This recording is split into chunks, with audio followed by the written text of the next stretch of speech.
Hi, I'm Marty Nemko. This is Problems in Career Counseling. Here are some common problems and possible solutions. They could be of value not only to counselors and coaches, but to clients.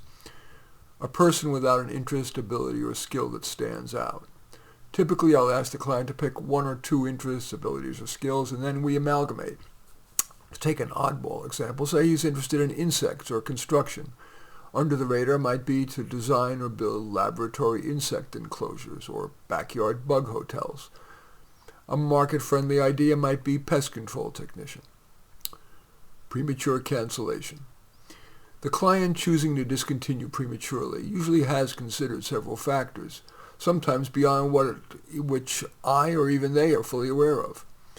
Rarely does premature quitting reflect resistance to the counselor's ideas or to dealing with difficult topics.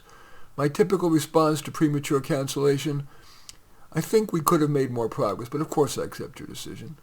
If it feels right, I might add, I'm here if and when you'd like to try another session. The client didn't do the homework. My client and I agree on homework. If they don't do it, no guilt trip. I just ask evenly, do you know why?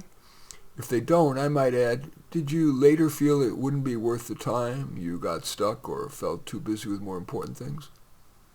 Yes, but.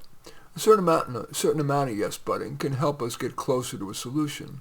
But when the yes buts don't seem on the merits to be valid, I'll ask something like, you seem to be nixing solutions that seem well suited.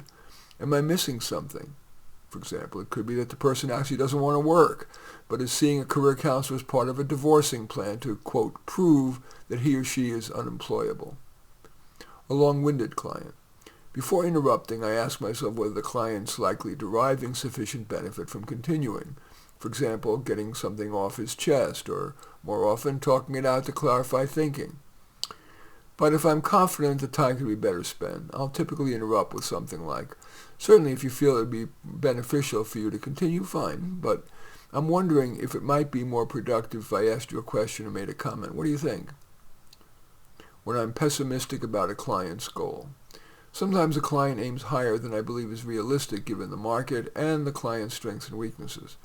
Typically, I'll say something like, job searches start with a full tank of emotional gas, and each rejection or ghosting uses up some. Of course, you don't want to run out of gas before you get a good job. Do you think we should continue, or you should continue pursuing that goal, or should we try to craft one that may have a higher probability of success? The client is worthy, done everything right, and still doesn't get a decent job offer, but I believe the goal is appropriate. I'll typically listen to the frustration. The client may need to vent. Then I'll say something like, of course, factors other than merit too often determine who gets hired. It's not unreasonable to stay the course, or maybe we should add another job search tactic.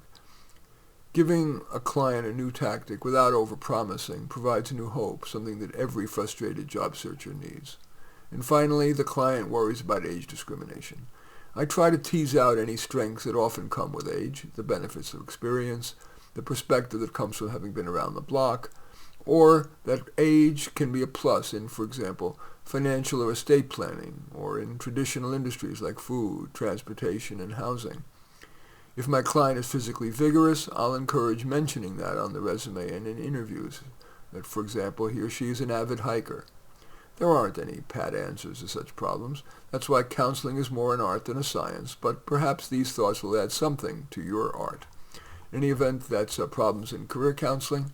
As usual, I welcome your thumbs up and accept your thumbs down. I always look forward to your comments, and especially like it if you hit the share button below. Share on your social media so that my efforts can have broader impact. And I am flattered if you choose to subscribe to my channel, and certainly would welcome you taking a look at any of my 34 books. Perhaps most relevant to this, I would guess, is Careers for Dummies. But all 34 are on Amazon. Anyway, I thank you for watching. I'm Marty Nemko.